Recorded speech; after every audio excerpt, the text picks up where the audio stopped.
시작하겠습니다. 복 있는 사람이 됩시다. 은혜 받읍시다. 다 잘 될 것입니다. 오늘은 특별히 시편 1편 말씀을 읽었습니다. 시편은 첫 번째 시작하는 단어가 복 있는 사람은, 이렇게 복 있는 사람은, 그리고 시편 150편 6절 맨 마지막 끝에 나오는 단어는 할렐루야. 이렇게 시편 전체는 시작과 끝이 복 있는 사람은 할렐루야, 복 있는 사람은 할렐루야. 그래서 복 있는 사람은 할렐루야, 그 미를 알면 진짜 복 있는 사람이 되는 거예요. 시편은 이 복 있는 사람에 대해서 얘기를 하고 마지막은 할렐루야로 마치는데, 할렐루야라는 말은, 할랄이라는 동사는 찬양한다, 찬양한다. 할렐루라는 것은 2인칭 복수 명령으로 해서 너희들은 찬양하라, 너희들은 찬양하라는 명령형입니다. 그리고 야라는 것은 반말하는 게 아니고 야훼 하나님, 여호와 하나님을 얘기해요. 그러니까 너희들은 누구를 찬양하라? 여호와를 찬양하라. 할렐루야. 그래서 하나님을 찬양하는 그 사람이 가장 복 있는 사람이로다. 아멘. 또 찬양대가 하나님 앞에 걸어간 찬양을 올려드렸는데, 이 모든 과정을 통해서 가장 중요한 것은 내가 복 있는 사람들이라는 사실을 깨닫는 거예요. 아멘. 내가 복 있는 사람이라는 것을 깨닫는 그게 중요해요. 할렐루야 찬양을 하면서도 이 사실을 모르면 참 안타까운 거죠. 또 예배를 드리면서도 우리가 복 있는 사람이라는 사실을 모르면 참 안타까운 거예요. 그래서 하나님 앞에서 오늘은 다시 한번 우리 모두가 복 있는 사람이라는 사실을 분명히 믿고 복 있는 사람으로 살아갈 수 있기를 주님의 이름으로 축복합니다. 성경을 보면 대체로 한 세 종류의 인생, 세 종류의 삶을 얘기합니다. 첫 번째 인생은 허망한 사람, 허무한 인생이 있어요. 복이 없는 인생.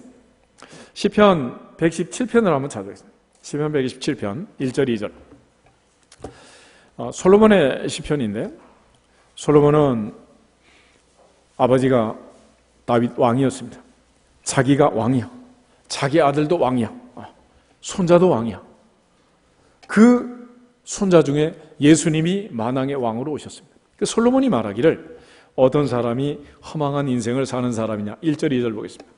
여호와께서 집을 세우지 아니하시면 세우는 자의 수고가 헛되며 여호와께서 성을 지키지 아니하시면 파수꾼의 깨어있음이 헛되도다. 너희가 일찍 일어나고 늦게 누우며 수고의 떡을 먹음이 헛되도다. 그러므로 여호와께서 그의 사랑하시는 자에게는 잠을 주시는도다. 아멘. 집을 세우되 혼자 세우는 사람, 성을 지키되 혼자 지키는 사람, 그 사람은 허무한 인생을 사는 사람이다. 그러나 하나님과 함께 집을 세우고 하나님이 집을 세워주시고 하나님께 성을 지켜주시고 내 인생을 살면서 하나님 앞에 또 하나님 중심으로 하나님과 함께 사는 그 사람은 행복한 사람이다. 하나님 없는 인생은 아침에 일찍 일어나고 저녁에 늦게 눕고 수고의 떡을 먹음도 헛되다 그랬습니다. 이처럼 허망한 인생을 사는 사람들. 그래서 하나님이 사랑하는 사람에게는 잠을 주신다는데 밤에는 잠을 못 자는 불면증으로 시달리는 인구가 너무 많다. 너무 많아. 하나님 은혜 안에서 범사가 형통하며 감사하고 잠 잘 자는 행복한 인생이 되기를 주의 이름으로 축복합니다. 두 번째 인생은 시편 128편을 보면 1절 2절 우리 두 절만 보겠습니다. 여호와를 경외하며 그의 길을 걷는 자마다 복이 있도다. 내가 내 손이 수고한 대로 먹을 것이라. 내가 복되고 형통하리로다. 아멘. 내가 손이 수고한 대로 먹는다는, 수고한 대로. 이것이 복 있는 사람이라고 말합니다. 복이 없는 사람과 복 있는 사람의 차이를 비교해 보면, 복이 없는 사람은 집을 내가 지었는데 남이 살고, 우물을 내가 팠는데 다른 사람이 마시고, 내가 과수원을 가꾸었는데 열매를 다른 사람이 다 가져가는 사람. 이 사람은 시편 127편에 있는 솔로몬의 고백처럼 허무한 인생을 사는 거예요. 그러나 시편 128편에 있는 것처럼 내가 지은 집에 내가 살고 내가 판 우물물을 내가 마시고 내가 과수원을 가꾸고 열매를 먹는 사람은 손이 수고한 대로 먹는 복 있는 사람이다. 아멘. 그러나 성경은 세 번째로 이 정도의 복을 얘기하지는 않습니다. 젖과 꿀이 흐르는 가난의 복, 구약에서는 가난의 복을 얘기하는데 신명기 6장을 찾아보겠습니다. 신명기 6장 10절하고 11절 두 절을 먼저 보겠습니다. 내 하나님 여호와께서 내 조상 아브람과 이삭과 야곱을 향하여 내게 주리라 맹세한 땅으로 너를 들어가게 하시고 내가 건축하지 아니한 크고 아름다운 성읍을 얻게 하시며 내가 채우지 아니한 아름다운 물건이 가득한 집을 얻게 하시며 내가 파지 아니한 우물을 차지하게 하시며 내가 심지 아니한 포도원과 감람나무를 차지하게 하사 내게 배불리 먹게 하실 때에 아멘. 젖과 꿀이 흐르는 가나안 땅, 가나안의 복이라는 것은 뭐냐? 내가 짓지 않은 집에 내가 살고 내가 파지 아니한 우물물을 내가 마시고 내가 가꾸지 아니한 과수원의 모든 열매를 내가 얻게 되는 그런 복을 얘기하는 거예요. 그러니까 어떤 사람은 내가 수고했는데 남이 다 가져가고 어떤 사람은 수고도 안 했는데 다 차지하는 사람도 있다는 거예요. 오늘 하나님께서 우리에게 주시는 시편의 복 있는 사람은 할렐루야 그랬는데 왜 할렐루야냐? 하나님이 복을 주시고 하나님이 주신 그 복을 받은 사람은 복 있는 사람은 하나님을 찬양할 수밖에 없는 거예요. 그래서 복 있는 사람은 할렐루야 그러는 거예요. 그러니까 하나님이 약속하신 이 놀라운 은혜, 이 복을 다시 한번 생각하면서 오늘은 우리 모두가 내가 얼마나 복 있는 사람인지 하나님 말씀 앞에서 확인하는 그리고 복 있는 사람으로 살아갈 수 있도록 자존감과 자신감을 회복하는 시간이 되기를 주님의 이름으로 축복합니다. 시편 1편을 다시 보시면 그러면 복 있는 사람의 특징이 있어요. 특징. 몇 가지 특징이 있는데 이 특징을 먼저 보겠습니다. 먼저 1절 말씀 복 있는 사람은 악인들의 꾀를 따르지 아니하며 죄인들의 길에 서지 아니하며 오만한 자들의 자리에 앉지 아니하고 아멘. 위치 선정을 잘하는 위치 선정. 그러니까 설 자리, 앉을 자리, 누울 자리. 어떤 사람은 따라가느냐, 따라가지 말아야 되느냐. 어떤 길에 가느냐, 가지 않느냐. 어떤 자리에 앉느냐, 앉지 않느냐에 따라서 복 있는 사람 되기도 하고 복 없는 사람 되기도 하고. 할렐루야. 오늘 이 시간 예배를 드리고 있는 나는, 너는, 우리는 어떤 사람? 복 있는 사람. 아멘. 옆 사람 옆구리 찌르면서 좀 알려주세요. 당신은 복 있는 사람입니다. 할렐루야. 여기 앉아서도 이 사실을 모른다면 참 불행한 거죠. 하나님 앞에서 우리가 어떤 자리에 있느냐에 따라서 이게 달라진다는 거예요. 앞으로 항상 내가 설 자리, 앉을 자리를 잘 구별하는 지혜로운 사람들이 되기를 주님의 이름으로 축복합니다. 그래서 인생은 흔히 줄을 잘 서야 된다 그러잖아요. 다윗 시대에도 다윗이 이제 정치를 잘하다가 한동안 이제 범죄하고 문제가 생기면서 그가 왕궁에서 쫓겨나고 아들이 반란을 일으켜서 아버지를 쫓아내는 이런 사건이 발생합니다. 다윗의 아들 중에 압살롬이라는 아주 빼어난 아들이 있는데 이 아들이 반역을 일으키고 아버지를 내쫓았어요. 그런데 당시에 압살롬 진영의 모든 작전을 세웠던 책사가 있는데 그 아히도벨이라는 사람이었습니다. 그런데 그보다 조금 모자란 급수가 낮은 후세라는 또 모략가가 있었는데 다윗과 아주 절친이었습니다. 다윗이 도피를 하는데 후세가 다윗을 만나서 따라갑니다. 그때 다윗이 후세에게 얘기를 하는 오늘은 네가 나를 따라와도 내게 도움을 줄 수 없다. 그러니 네가 압살롬 편에 가서 압살롬의 모략을 깨뜨리고 오늘 밤 작전을 뒤집으면 좋겠다. 이런 이제 지시를 받고 압살롬 진영으로 갑니다. 압살롬이 후세를 보고서 넌 다윗의 친구가 아니냐? 어찌하여 나한테 오느냐? 그래서 후세가 모든 나라가 다 왕께 돌아왔는데 내가 다윗을 쫓아가면 뭐 하겠습니까? 그러면서 이제 위장저수를 써가지고 압살롬에 가담을 했습니다. 그날 밤에 작전회의가 열렸는데 아히도벨이 최고의 책략을 내놨어요. 인생은 타이밍이다. 오늘 밤이 마지막 기회다. 오늘 밤 밀어붙이면 전세는 이제 완전히 우리에게 오는 것이고 다윗은 다시 회복 불능이 될 거다. 그랬습니다. 그래서 계속해서 이제 오늘 밤이 마지막 D-Day로 잡았는데 그때 압살롬이 후세에게 물었어요.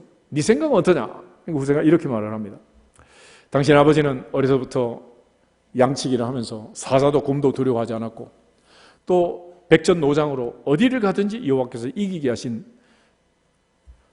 용사 중에 용사가 아니냐. 그러니 그는 오늘 안가에 안전하게 잘 피신해 있을 거다. 만약에 오늘 밤에 추적을 했다가 깜깜한 밤중에 군사들이 다치고 만약에 죽는 자가 생긴다면 전세가 급격히 달라질 것이고 용사들이 용기를 잃을 것이다.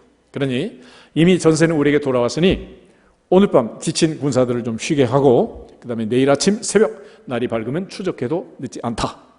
이렇게 말해요.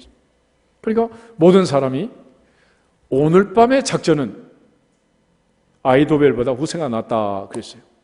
오늘 집에 가가지고 애들한테 한번 테스트를 한번 해봐. 내일이 중간고사인데 공부하고 잘래? 먼저 자고 엄마가 10시에 깨워줄까? 그러면 공부 잘하는 애들은 반드시 공부를 하고 자게 돼 있어요. 못하는 애들은 10시에 깨워달라 그러고 또 자고 12시에 깨워달라고 또 자고. 차이점은 아주 간단해요. 인간은 모두 다 오늘 하고 싶어 내일 하고 싶어? 사탄은 하지 말라 그러지 않습니다. 오늘까지는 놀고 언제부터? 내일부터 하라요. 내일부터. 오늘까지는 쉬고 내일부터. 이번 달까지는 쉬고 다음 달부터. 올해까지는 놀고 내년부터. 그래서 우리는 오늘 할 일을 내일로 미뤄가지고 평생의 숙제가 남아있잖아. 계속해서 거기에 말려들고 있는 거예요.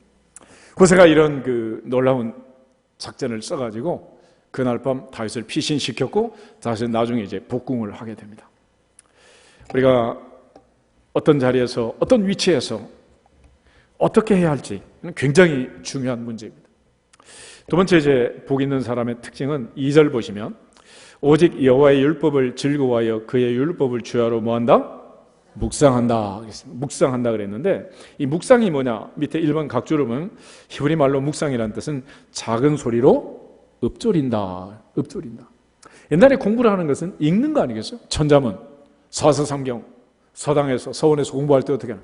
하늘, 천, 땅지 계속 이제 외우는 거 아니에요? 읊조리는 읊조려.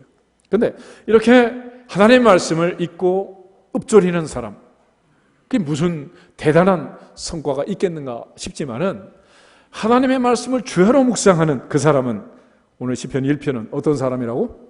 복이 있는 사람. 어느 정도로 복이 있느냐? 시편 119편 99절 100절을 한번 보겠습니다. 단위가 너무 올라갔나? 시편 119편 99절하고 100절 두 절을 보겠습니다. 시편 119편 99절 내가 주의 증거들을 늘 읊조림으로 나의 명철함이 나의 모든 스승보다 나으며 주의 법도들을 지킴으로 나의 명철함이 노인보다 나으니이다. 아멘. 하나님의 말씀을 늘 읊조리고 묵상하는 그 사람은 어린아이라 할지라도 그의 명철함이 모든 선생님보다 뛰어나 나이 많은 연장자보다 더 낫다. 그랬죠. 옛날에는 문제가 생기고 지혜를 얻기 위해서는 항상 스승을 찾아갔고 또 연장자, 노인들을 찾아갔습니다. 오늘날은 이제 노인들이 뭐 은퇴하고 다 이제 쫓겨나는 세상이 됐지만은 그 옛날에 인생을 오래 산 경험이 많은 노인이라든지 많은 학문과 학식을 갖춘 선생님보다도 하나님의 말씀을 율법을 묵상하는 자가 복이 있도다. 복이 있도다. 복 있는 사람이라. 우리 모두가 다 하나님의 말씀을 늘 읽고 듣고 깨닫고 복 있는 사람 되기를 주의 이름으로 축복합니다. 세 번째 특징은 3절에 시냇가에 심은 나무 그랬습니다. 사철나무. 사철나무가 푸르고 열매를 맺고 잎사귀가 마르지 않는 그 나무가 복 있는 사람의 상징으로 등장합니다. 우리나라는 삼천리가 금수강산이어서 한라산에서 백두산까지 산 꼭대기에 있는 나무들도 울창하고 푸른 그런 금수강산입니다. 이제 날씨가 또 이제 추워지면 온 나라가 이제 단풍으로 물든 아름다운 광경을 또 연출하겠지만 이 이스라엘이라는 나라는 광야 사막에서 시작된 나라이기 때문에 이제 성지순례하면 이집트부터 시작해서 이제 예루살렘으로 쭉 이제 올라가다 보면 예루살렘 거의 도착해서야 이제 파란 나무들이 등장합니다. 그러니까 시냇가에 심은 나무, 사철 푸른 나무, 열매 맺는 나무는 그 나라에서는 가장 큰 축복의 상징이에요. 우리 모두가 다 사철 푸른 나무가 되기를 주의 이름으로 축복합니다. 그래서 하나님의 은혜로 신앙생활 한다는 것은 사철 푸른 나무처럼 한결같이 한결같이 우리가 이제 하나님의 은혜로 살아가는 이 세상에서 장사도 그럴 때 한철 장사가 있잖아요. 한철. 그러니까 한철 뭐 여름 한철, 겨울 한철 그래가지고 사철 먹는 사람도 있지만은 하나님 앞에서 사철 푸른 나무처럼 형통하시기를 주 이름으로 축복합니다. 신앙생활도 역시 마찬가지. 사철 푸른 나무처럼 봄이나 여름이나 가을이나 겨울이나 한결같아야지 철 따라서 뭐 가까이 왔다가 멀어졌다 이런 신앙은 좋지 않다. 우리 옆 사람 다시 한번 인사하겠습니다. 사철 복 있는 사람이 됩시다.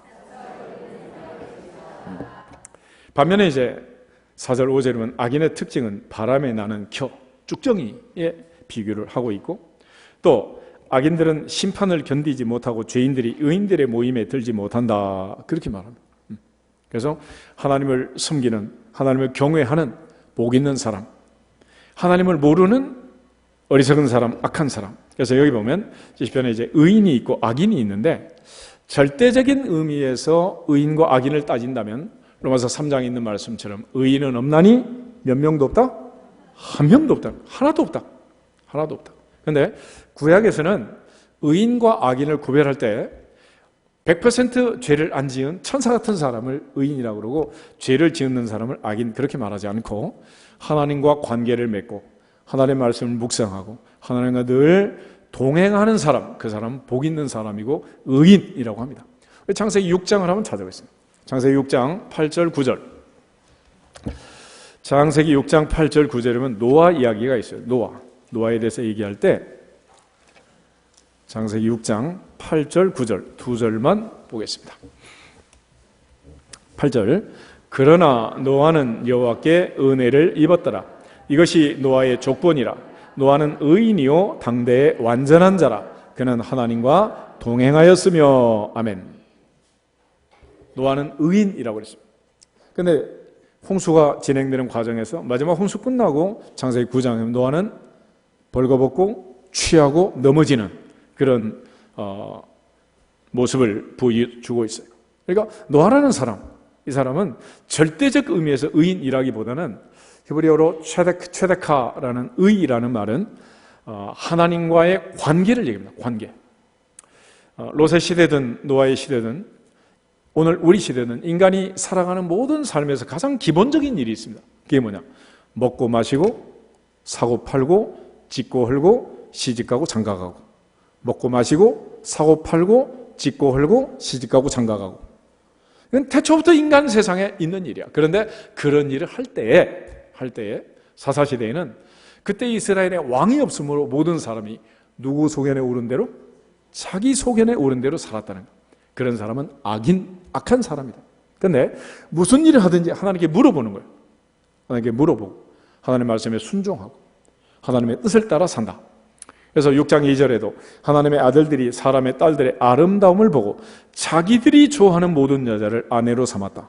누가 좋아하는 여자? 자기가 좋아하는 여자.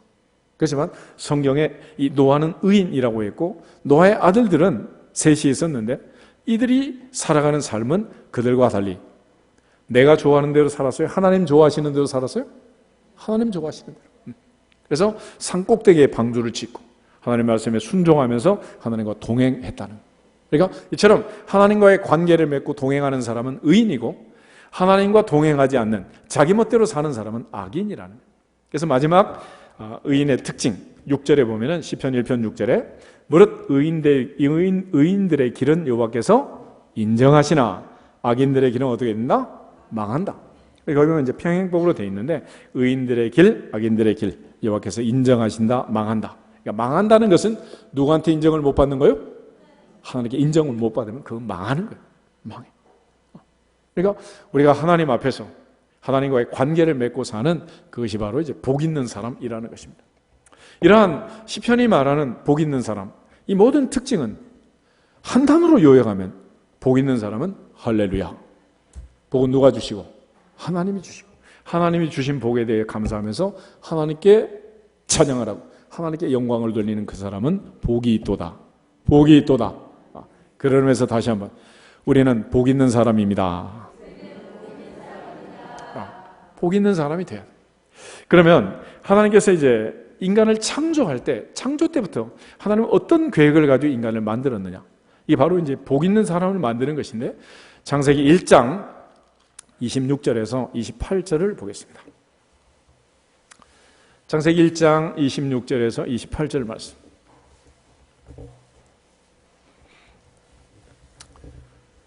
다 같이 읽겠습니다.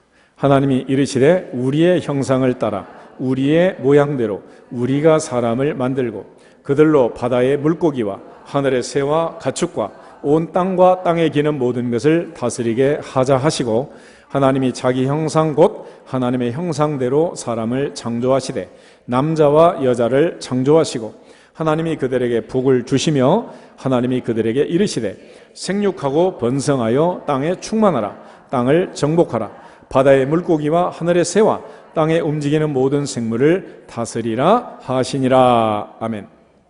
하나님이 사람을 창조한 특징 중에 하나는 누구 형상? 하나님의 형상. 하나님의 형상을 기준으로 해서 사람을 만드셨다는. 오늘도 이제 제조업을 하는 사람들 제일 중요한 게 금형을 뜨는 거 아니겠어요?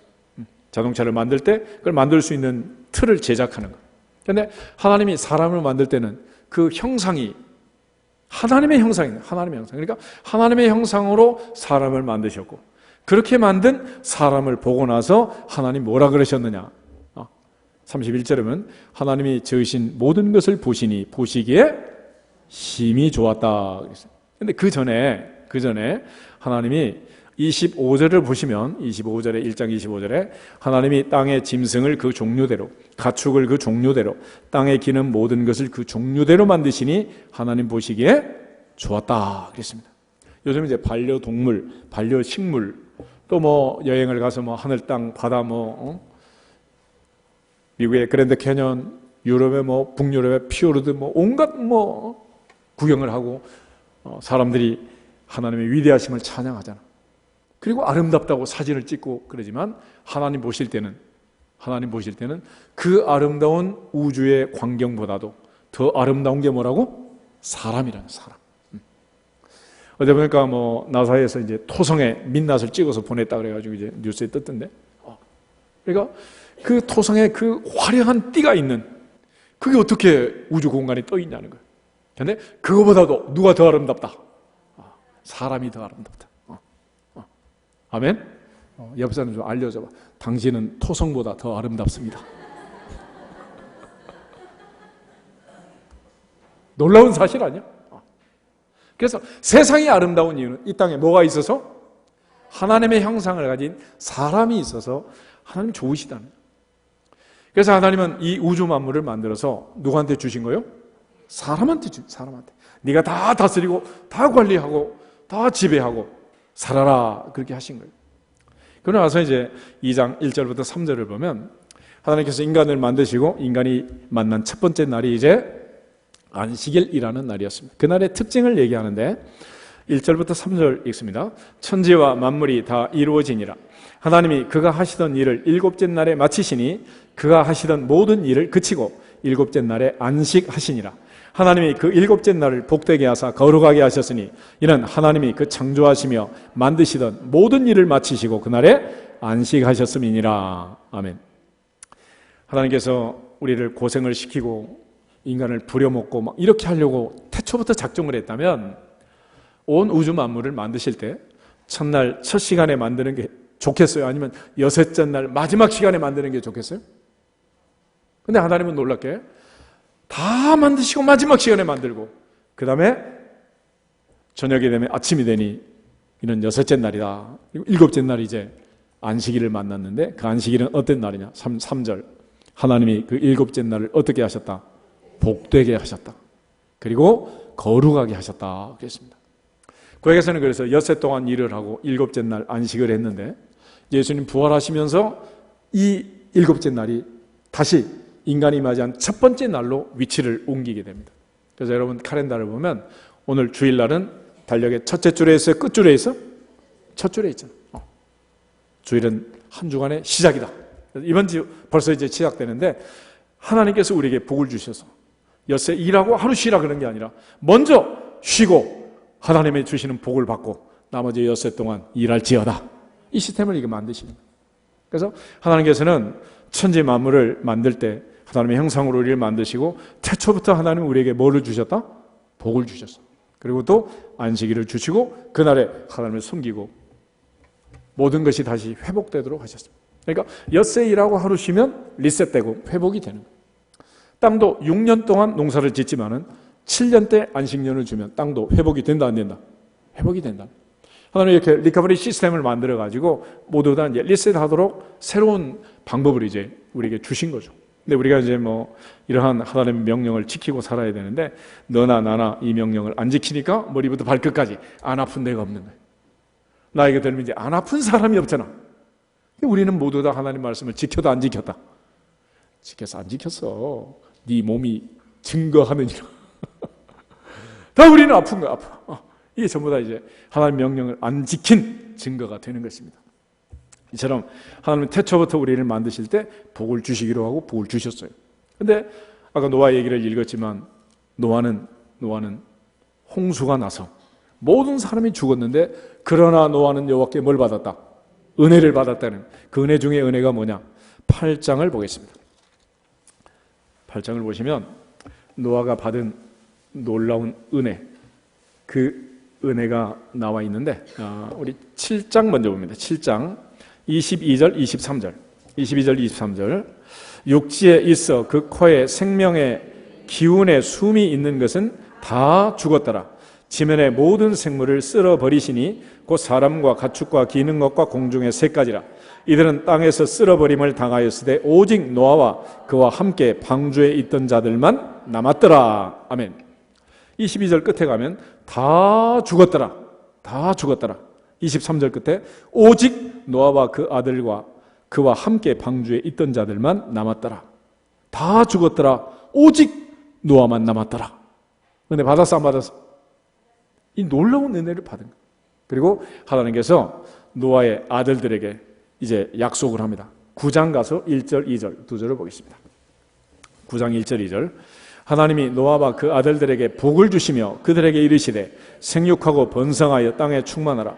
땅의 모든 짐승과 공중의 모든 새와 땅에 기는 모든 것과 바다의 모든 물고기가 너희를 두려워하며 너희를 무서워하리니 이것들은 너희의 손에 붙였음이니라. 아멘. 다시 아담과 하와에게 주셨던 말씀 그대로 하나님은 노아와 그 아들들에게 다시 뭘 주셨다? 복을 주셨습니다. 그리고 만물을 다스리고 통치하며 살도록 그렇게 해주신 거예요. 그러면 노아와 그 아들들은 복을 받아야 돼요? 안 받아야 돼요? 받아야지. 아담과 하와도 하나님이 복을 받으라 했는데 받았으면 좋은데 가다가 온 세상의 죄가 관영해서 일단 스탑하고 다시 출발을 시켰습니다. 그런데 역시 마찬가지. 또 이처럼 복을 주시고 시작을 했는데 가다 보니 또 마찬가지가 되는 거예요. 그래서 여기서 우리가 복 있는 사람 되는 데 있어서 두 가지 중요한 조건이 있습니다. 하나님의 은혜. 아멘. 그래서 하나님의 절대적인 주권으로 허락하신 하나님의 은혜가 필요하다는 반면에 하나님의 은혜를 우리에게 주시고 우리가 은혜를 받았을 때 어떤 선택을 하고 어떤 결정을 하느냐에 따라서 복 있는 사람 되기도 하고 복 없는 사람 되기도 한다는 거예요. 어떤 길에 다니느냐, 어떤 자리에 앉느냐, 어떤 길에 서느냐에 따라서 복 있는 사람 되기도 하고 복 없는 사람 되기도 한다는 거예요. 예배 시간에 우리가 나와서 예배를 드릴 때도 하나님의 다리를 정해준 건 아니잖아. 오늘은 두 번째 줄 13번째 자리에 앉아라. 그리고 뭐 케이시가 오는 게 아니잖아. 누가 결정하는 거야? 내가 하는 거야. 내가. 오늘 교회를 갈지 말지 그것도 누가 결정하는 거야? 내가 하는 거지. 그래서 신학의 영원한 딜레마가 있는데 이거는 하나님의 주권과 인간의 자유의지라는 것입니다. 성경을 보면 절대적으로 하나님이 주권을 행사하는 그런 기록들이 있어요. 하나님은 인생이 아니시니 후회하신다 안 하신다? 하나님은 후회가 없다 그랬습니다. 근데 분명히 창세기 6장을 보면 하나님은 인간 지었음을 한탄하고 후회한다 안 한다? 후회한다 그래요. 그럼 어느 게 맞는 거예요? 어느 게 맞는 거예요? 그래서 우리 어느 쪽을 초점을 맞추느냐에 따라 달라지는 건데 복 있는 사람의 가장 중요한 두 가지 조건은 하나님이 은혜를 먼저 주셔야 되는 거고 두 번째는 은혜 받은 중에서 하나님 말씀에 순종해야 하느니라. 이게 이제 갈라지는 거예요. 창세기 9장을 보시면 20절부터 27절에 노아의 세 아들 셈, 함, 야벳의 운명이 갈라지는 사건이 기록이 되어 있어요. 어떤 사람이 복을 받고 어떤 사람이 복을 못 받았느냐? 노아가 이제 농사를 짓고, 특별히 포도 농사를 짓고 포도주를 마시고 취하고 벌거벗었습니다. 그때 22절 보겠습니다. 22절. 가나안의 아버지 함이 그의 아버지의 하체를 보고 밖으로 나가서 그의 두 형제에게 알림해. 아멘. 먼저 함이, 두 번째 아들 함이 아버지가 벌거벗은 걸 보고 덮었으면 끝났을 텐데 두 형제 셈과 야벳에게 알렸다는 거예요. 셈과 야벳은 어떻게 했느냐? 23절 보겠습니다. 셈과 야벳이 옷을 가져다가 자기들의 어깨에 메고 뒷걸음쳐 들어가서 그들의 아버지의 하체를 덮었으며 그들이 얼굴을 돌이키고 그들의 아버지의 하체를 보지 아니하였더라. 아멘. 이 아들들이 한 이 작은 행위가 있습니다. 함은 이 사실을 형제들에게 알렸고 두 형제는 가서 덮었다는 거예요. 근데 그 결과가 어떻게 되었느냐? 24절부터 27절 보겠습니다. 노아가 술이 깨어 그의 작은 아들이 자기의 행한 일을 알고 이에 이르되 가나안은 저주를 받아 그의 형제의 종들의 종이 되기를 원하노라 하고 또 이르되 셈의 하나님 여호와를 찬송하리로다. 가나안은 셈의 종이 되고 하나님이 야벳을 창대하게 하사 셈의 장막에 거하게 하시고 가나안은 그의 종이 되게 하시기를 원하노라 하였더라. 아멘. 이것은 함의 문제로 끝나지 않았고 가나안의 아버지 함이 형제들에게 알린 그 결과는 함의 아들인 가나안의 모든 후예가 이처럼 저주를 받는 이런 전환점이 되고 말았습니다. 그래서 흔히 성경은 한마디로 사랑은 허다한 죄를 들춰낸다, 덮는다. 덮어. 이것이 결국은 셈, 함, 야벳의 운명이 갈라지는 사건이 되는 거예요. 하나님께서 우리에게 은혜를 주시고 우리에게 복을 주셨는데 그 복을 받은 사람들 중에 이처럼 자기 복을 빼앗기는 사람들이 많아요. 첫째 성경을 보면 장자가 있습니다. 장자. 그런데 이 장자들이 하나님께서 주신 그 복을 빼앗기는 경우가 많아요. 이스마엘은 이삭에게 자기의 복을 뺏기고 막. 이삭의 두 아들 야곱과 에서가 있잖아요. 에서는 장자였지만은 엄마 뱃속에서 똑같이 태어난 쌍둥이 동생 야곱에게 복을 빼앗기고 많아요. 야곱은 12아들이 있었습니다. 그 중에 아주 빼어난 아들 루벤이라는 장자가 있었는데 루벤은 유다에게 그 복을 빼앗기고 마는 거예요. 특별히 하나님께서 이스라엘에 세웠던 태초의 왕이 있잖아요. 왕. 사울이라는 왕. 역사상 가장 처음으로 하나님이 세웠던 그 왕. 그런데 하나님께서 40년 동안 그를 왕자에 두셨지만은 그는 요나단에게, 그 착한 아들 요나단에게 왕위를 물려주지 못하고 다윗에게 왕위가 넘어가고 말았습니다. 사무엘하 3장 1절 한번 찾아보겠습니다. 사무엘하 3장 1절.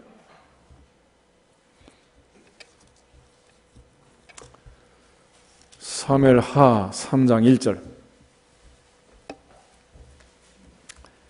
같이 보겠습니다. 사울의 집과 다윗의 집 사이에 전쟁이 오래매 다윗은 점점 강하여 가고 사울의 집은 점점 약하여 가니라. 아멘. 그런데 사무엘상 15장에 가면 사무엘이 사울 왕에게 이렇게 말합니다. 21절 23절에 순종이 제사보다 낫고 듣는 것이 순장의 기름보다 낫다. 왕이 여호와의 말씀을 버렸으므로 여호와께서도 왕을 버려 왕이 되지 못하게 했습니다. 사울은 하나님께서 그 왕자에 세워놨지만 불순종함으로 그 복을 다 뺏기고 만 거예요. 얼마나 안타까운 일입니까? 이걸 이제 사도 바울이 설교하면서 정리한 게 있는데 사도행전 13장을 보겠습니다. 사도행전 13장 21, 22, 23 세 절을 보겠습니다. 21, 22, 23 사도행전 13장 21절. 그 후에 그들이 왕을 구하거늘 하나님이 베냐민 지파 사람 기스의 아들 사울을 40년간 주셨다가 패하시고 다윗을 왕으로 세우시고 증언하여 이르시되 내가 이새의 아들 다윗을 만나니 내 마음에 맞는 사람이라 내 뜻을 다 이루리라 하시더니 하나님이 약속하신 대로 이 사람의 후손에서 이스라엘을 위하여 구주를 세우셨으니 곧 예수라. 아멘. 만약 사울 왕이 순종했다면 그리고 하나님에 맞는 선택을 하고 늘 그렇게 하나님의 뜻대로 살았다면 예수님은 사울의 자손으로 오셨을 것 같아요? 다윗의 자손으로 오셨을 것 같아요? 사울의 자손으로 오셨지. 그런데 다윗은 하나님 마음에 순종하고 입술의 말이 마음의 묵상이 연락되기를 원합니다. 그렇게 늘 살았지만 사울은 그만 교만해서 하나님 말씀에 불순종함으로 폐위가 되고 만 거예요. 그래서 하나님이 우리에게 복을 주시고 은혜를 주시지만은 결과적으로 우리가 어떻게 선택하고 어떻게 감당하느냐에 따라서 복 있는 사람 되기도 하고 복 없는 사람 되기도 합니다. 항상 하나님 앞에서 지혜롭게 위치 선정을 잘하고 하나님께 충성할 수 있기를 주의 이름으로 축복합니다. 그 복을 빼앗기지 않는 것, 그게 또 중요한 거예요. 그래서 하나님이 은혜를 주셔도 내가 충성하지 아니하고 내가 그걸 뺏기는 경우가 많단 말이에요. 민수기 6장을 한번 더 보겠습니다. 민수기 6장을 한번 보시면은 하나님께서 이스라엘 백성 전체를 출애굽시키고 그들에게 이제 시스템을 만들어요. 그게 바로 축복 시스템이라는 건데 22절부터 27절을 보면 430년 동안 종살이던 그 민족, 믿음의 조상 아브라함의 자손이 되는 그 복을 주셨는데도 그들은 늘 원망하고 불평하고 애굽으로 돌아가자 그렇게 말을 해요. 그런데 그 민족을 개조하는 방법이 뭐냐? 22절부터 27절 보겠습니다. 여호와께서 모세에게 말씀하여 이르시되 아론과 그의 아들들에게 말하여 이르기를 너희는 이스라엘 자손을 위하여 이렇게 축복하여 이르되 여호와는 내게 복을 주시고 너를 지키시기를 원하며 여호와는 그의 얼굴을 내게 비추사 은혜 베푸시기를 원하며 여호와는 그 얼굴을 내게로 향하여 드사 평강 주시기를 원하노라 할지니라 하라. 그들은 이같이 내 이름으로 이스라엘 자손에게 축복할지니 내가 그들에게 복을 주리라. 아멘. 하나님 복 주시기를 원한다, 원치 않는다? 원한다. 태초부터 원하셨고 홍수가 끝난 다음에도 원하셨고 특별히 창세기 12장에 믿음의 조상 아브라함을 부르실 때는 고향과 친척과 아버지의 집을 떠나 내가 내게 지시할 땅으로 가라. 내가 너로 큰 민족을 이루고 내 이름을 창대하게 하고 내게 복을 주리니 너는 복이 될지어다. 복이 될지어다. 그리고 너를 축복하는 자에게는 내가 복을 내리고 너를 저주하는 자는 저주한다. 믿음의 조상 아브라함에게 하나님이 복을 약속하셨어요. 그리고 반드시 복 주실 것을 얘기합니다. 그리고 그의 자손들을 이처럼 제사장을 통해서 계속 축복하라고 얘기합니다. 이 정도로 하나님이 만드셨으면 복을 받는 게 기적이요, 못 받는 게 기적이요? 그런데도 출애굽했던 60만 중에 가나안에 들어간 사람은 2사람뿐이었다. 그 성령이 충만한 초대교회, 하늘의 은혜의 단비가 폭포수처럼 쏟아지는 그 현장에서도 예수님의 12제자 중에 가룟유다 같은 제자가 있고 아나니아 삽비라 같은 불행한 사람들이 나온단 말이에요. 어떻게 그 은혜의 단비를 뚫고 빗사이로 막가파가 생겼을까? 기가 막히잖아요. 기가 막혀. 어떻게 그 복을 피해갈 수가 있냐고. 그렇게 하나님이 복을 주시는데. 그래서 믿음의 조상 아브라함 그 자손들에게 약속한 이 모든 복을 히브리서 기자가 정리한 게 있는데 히브리서 6장 14절 한번 보겠습니다. 히브리서 6장 14절 13절 14절 두 절을 보면 좋겠습니다. 히브리서 6장 13절하고 14절 하나님이 아브라함에게 약속하실 때 가리켜 맹세할 자가 자기보다 더 큰 이가 없으므로 자기를 가리켜 맹세하여 이르시되 내가 반드시 너에게 복주고 복주며 너를 번성하게 하고 번성하게 하리라 하셨더니 아멘. 하나님께서 내가 반드시 너에게 복주고 복주며 너를 번성하게 하고 번성하게 하리라. 할렐루야. 이게 아브라함에게 약속하신 복이고 우리에게 주신 복이란 말이에요. 내가 반드시 너에게 복주고 복주며 너를 번성하게 하고 번성하게 하리라. 시작.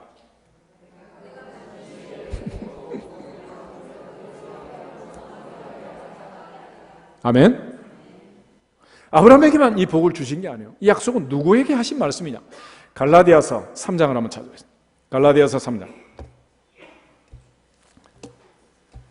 갈라디아서 3장.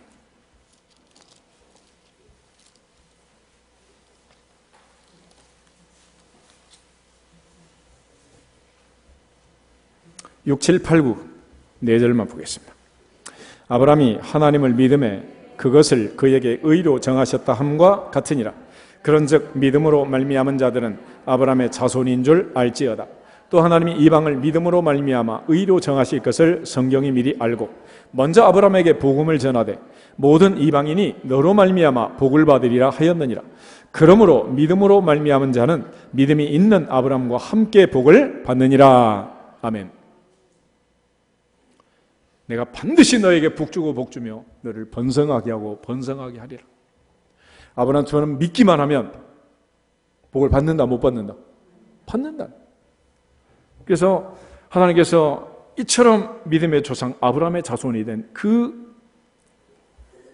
이스라엘에게 축복 시스템을 만들고 광야에 와서 성막을 짓고 매일 아침 저녁 성번제를 드리고 일주일에 한 번씩 안식일 제사를 드리고 매월 초하루 월삭 제사를 드리고 매년 초하루 설날 나팔절 제사로 한 해를 시작하고 6월절 오순절 장막절 절기를 지키고 6년 동안 하나님을 섬기고 7년째 안식년을 지키고 7년이 7번째 넘어가서 50년째 희년을 지키고 이렇게 평생을 복받고 살도록 시스템을 만들어 주셨는데 그럼에도 불구하고 그 축복의 폭포수를 통과해서 은혜의 빗방울을 한 방울도 안 맞고 삐져나간 기적의 주인공들이 있단 말이에요. 놀라운 일이잖아요. 하나님이 이렇게 원하시고 이렇게 부으시는데 그걸 어떻게 빠져나가냐고. 이제 믿음 안에 있는 자들은 빠져나갈 수 있다 없다? 없다는 거예요. 없어.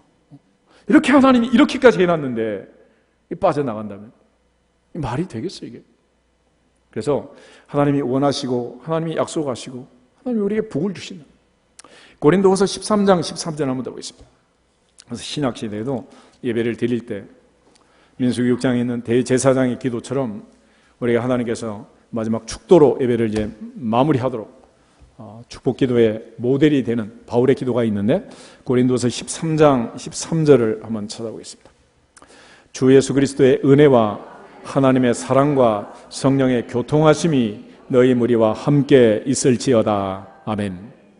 첫째는 주님의 은혜, 그리스도의 은혜, The grace of the Lord Jesus Christ, 주님의 은혜. 두 번째는 하나님의 사랑, The love of God, 하나님의 사랑. 그 다음에 성령의 교통하심, Fellowship, Communion of the Spirit. 그래서 이 성부, 성자, 성령 하나님의 은혜가 너희 무리와 어떻게 해라?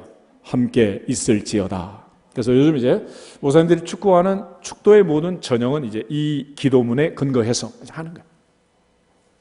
우리가 예배 드릴 때 매일같이 기도하고 매일같이 축복하고 매일같이 예배를 드리고 우리 예배는 언제 끝나느냐? 죽어야 끝나요. 죽어요. 마지막 입관 예배하고 발인 예배하고 하가원 예배 드리고 그때까지 예배를 드리고 복을 받고 죽으면 천국을 가야 돼? 못 가야 돼? 복을 받아야 돼요? 못 받아야 돼요? 이런 놀라운 시스템 속에 지금 들어와 있는 거예요. 이 사람 다시 한번 옆구리 찌르면서 알려주세요. 당신은 할 수 없이 복을 받겠습니다. 다시 한번 당신은 천국밖에 못 가겠습니다. 아멘. 이 시스템이 이렇게 해놓은 거예요. 그런데도 삐져나가는 그런 사람이 있으니 이게 참 놀랍잖아. 놀라워. 하나님 앞에서 어떤 사람들이 그렇게 빠져나가느냐. 우리가 이렇게 이제 축복을 얘기하면 어떤 사람들 기복신앙 그래. 기복신앙. 목사님 막 복이 어떤 뭐. 그런데 기복은 뭘 기복이라 그러냐. 예를 들어 내 아들이 내 딸이 아빠 용돈 주세요. 등록금 나왔어요. 고지서 갖다 들이매는 거는 거지야 권세야? 거지요 권세요. 그런데 옆집 아저씨한테 가가지고 그러면 뭐야? 거지지 뭐 거지. 복을 주시고 우리에게 복 주시기 원하시는 전능하사 천지를 만드신 하나님 아버지께 복을 달라는 것은 권세다. 기복신앙이다. 그건 권세인 거예요. 권세. 그럼 뭐가 기복신앙이냐? 시편 115편을 보겠습니다. 시편 115편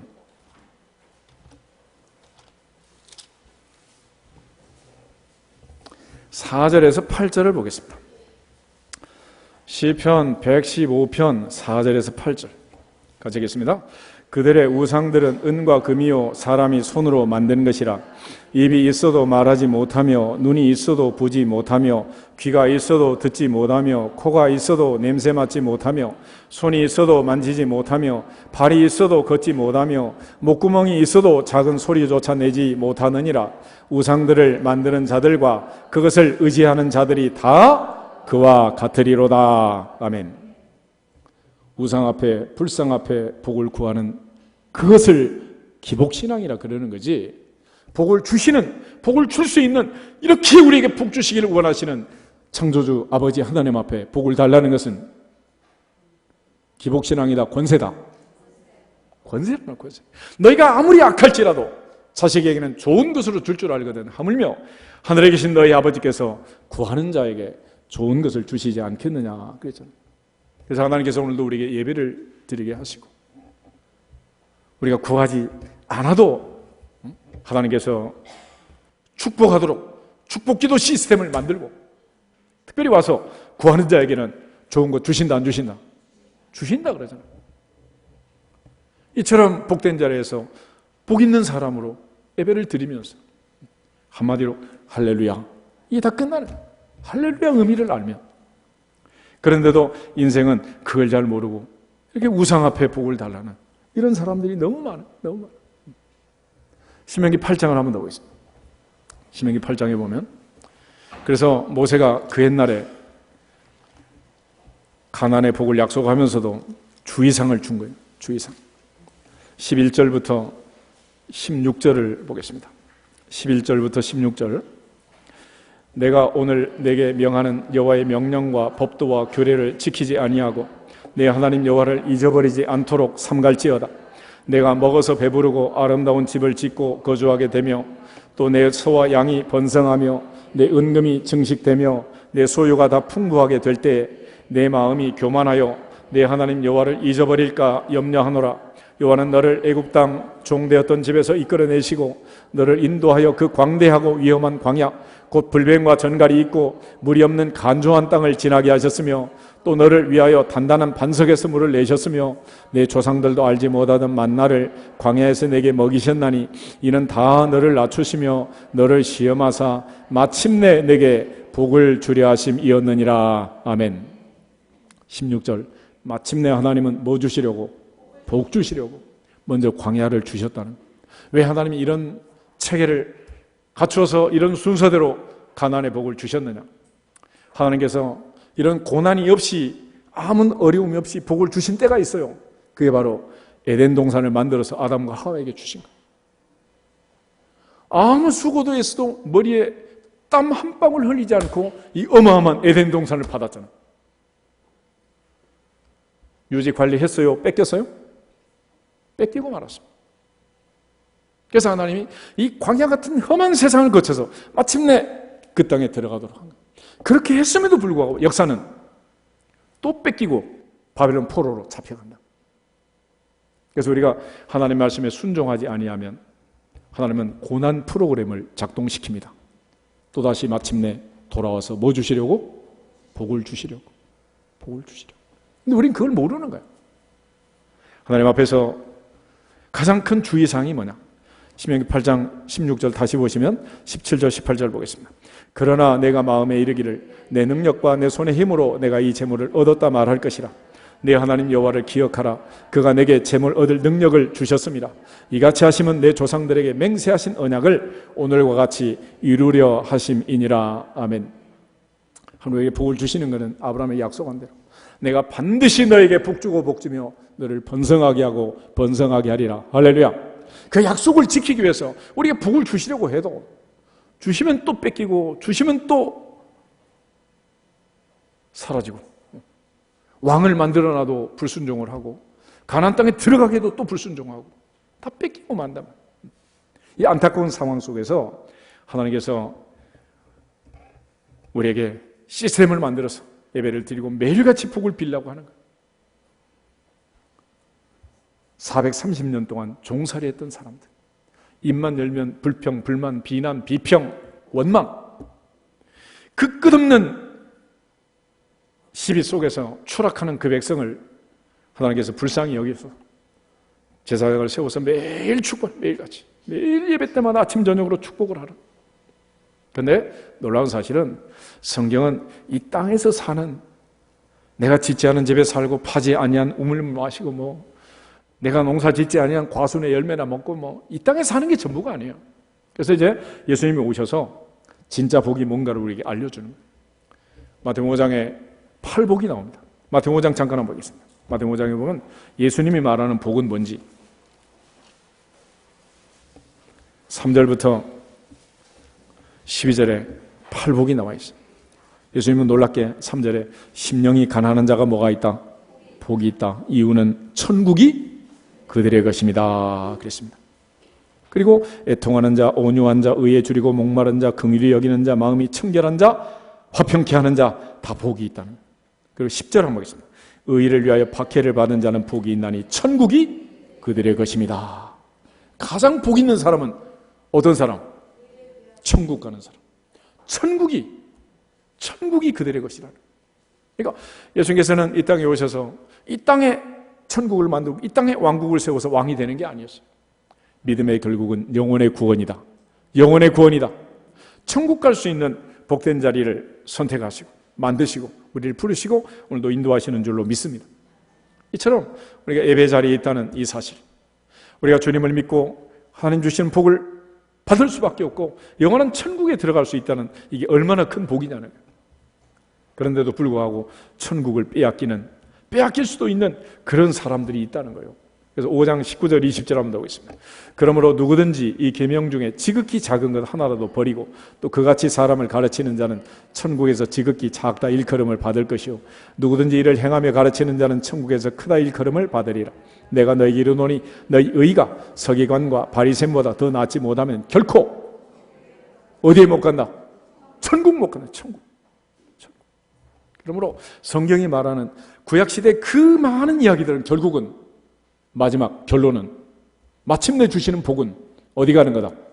천국 가는 거다. 천국. 요한계시록을 한번 읽고 마치겠습니다. 요한계시록에 보면 마지막에 요한계시록은 7가지 구절을 기록하고 있는데 어떤 사람이 복이 있느냐? 예수님은 도마에게 그런 말씀하셨어요. 너는 나를 본고로 믿느냐? 보지 못하고 믿는 자들은 뭐가 있다? 복이 있다는 거예요.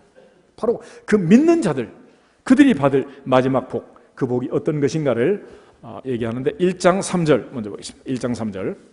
이 예언의 말씀을 읽는 자와 듣는 자와 그 가운데 기록하는 것을 지키는 자들이 복이 있나니 때가 가까움이라. 아멘.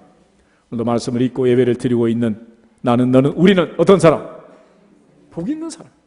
다시 한번 옆 사람 알려줘. 이제 다 끝나가니까. 당신은 참으로 복이 많습니다.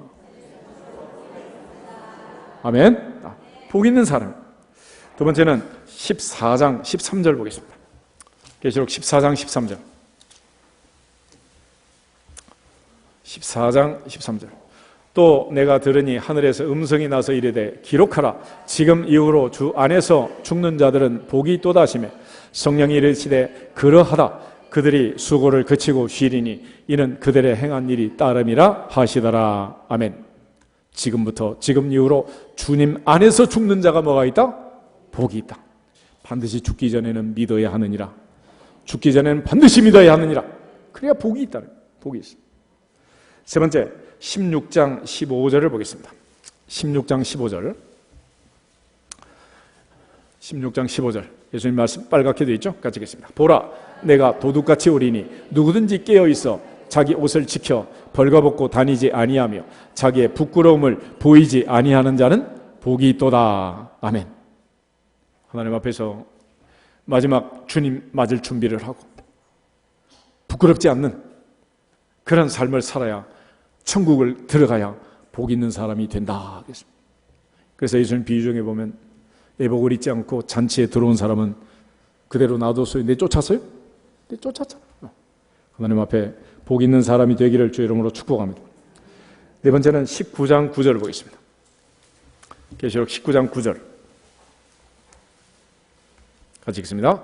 천사가 내게 말하기를 기록하라. 어린 양의 혼인잔치에 청함을 받은 자들은 복이 있도다 하고 또 내게 말하되 이것은 하나님의 참되신 말씀이라 하기로. 아멘. 어린 양의 혼인잔치, 영원한 천국에 참여하는 자가 복이 있느니라. 천국 가는 자가 복이 있느니라. 복이 있다는 거예요. 그 다음에 다섯 번째 20장 6절 보겠습니다. 20장 6절. 이 첫째 부활에 참여한 자들은 복이 있고 거룩하도다. 둘째 사망이 그들을 다스리는 권세가 없고 도리어 그들이 하나님과 그리스도의 제사장이 되어 1000년 동안 그리스도와 더불어 왕노릇하리라. 아멘. 첫째 부활에 참여하여 1000년 왕국에 들어가는 그 사람이 복이 있다. 복이 있다. 그 다음에 여섯 번째 22장 7절. 22장 7절 보겠습니다. 보라, 내가 속히 오리니 이 두루마리의 예언의 말씀을 지키는 자는 복이 있으리라. 아멘. 사울왕이 폐해됐던 것처럼 말씀을 지키지 않는, 말씀을 버리는 자가 되면 하나님도 버릴 수밖에 없다. 그래서 말씀을 끝까지 지키고 천국 가는 복 있는 사람 되기를 주님의 이름으로 축복합니다. 마지막 7번째 22장 14절 자기 두루마기를 빠는 자들은 복이 있으니 이는 그들이 생명나무에 나가며 문들을 통하여 성에 들어갈 권세를 받으려 함이로다. 아멘. 마지막 천국에 들어가는 자녀의 권세를 가진 그 사람이 복이 있도다. 복이 있도다. 복이 있도다. 다시 한번 인사하겠습니다. 복 있는 사람이 됩시다. 이 놀라운 복을 성경은 약속하고 있는 거예요. 그래서 시편 1편 1장 1절 마지막 150편 마지막 6절 끝자리에 있는 두 단어, 복 있는 사람은 할렐루야, 할렐루야 하는 사람은 복 있는 사람, 복 있는 사람은 할렐루야. 아멘. 오늘도 하나님 앞에 이 분명한 사실을 믿고 앞으로 사는 평생 복 있는 사람 되기를 주님의 이름으로 축복합니다. 우리 다시 한번 인사하고 기도하겠습니다. 복 있는 사람이 됩시다. 다 같이 주 예수 그리스도의 이름으로